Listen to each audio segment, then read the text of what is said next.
বন্যার পানিতে চারদিক ডুবে গেছে, সড়কও আর ব্যবহারযোগ্য নয়। ঠিক তখনই আকাশ থেকে নেমে এলো বিশাল এক ড্রোন, আর কয়েক মুহূর্তের মধ্যেই উড়িয়ে নিয়ে গেল আটকা পড়া একজন মানুষকে। অবিশ্বাস্য এই উদ্ধার অভিযানের ভিডিও এখন ভাইরাল। সামাজিক মাধ্যমে ছড়িয়ে পড়া 24 সেকেন্ডের ভিডিওটি চীনের গুয়াংশি অঞ্চলের হেংঝৌ শহরের। ভিডিওতে দেখা যায় একটি ভারী মালবাহী ড্রোন লম্বা দড়ির সাহায্যে বন্যায় আটকে পড়া একজনকে আকাশপথে নিরাপদ স্থানে নিয়ে যাচ্ছে। নিচে অপেক্ষা করছে উদ্ধারকর্মীরা, পাশে রয়েছে একটি উদ্ধারকারী ট্রাক।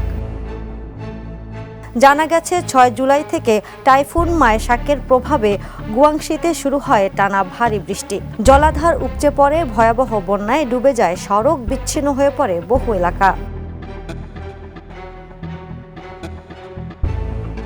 এমন পরিস্থিতিতে উদ্ধার কাজে ব্যবহার করা হচ্ছে অত্যাধুনিক ড্রোন। শুধু মানুষ উদ্ধারই নয়, রাতের অন্ধকারে জরুরি ত্রাণ, ঔষধ ও প্রয়োজনীয় সামগ্রী পৌঁছে দিতেও গুরুত্বপূর্ণ ভূমিকা রাখছে এসব ড্রোন। দুর্যোগ মোকাবিলায় প্রযুক্তির এমন ব্যবহার বিশ্বজুড়েই এখন প্রশংসিত হচ্ছে। আন্তর্জাতিক ডেস্ক, দ্য নিউজ।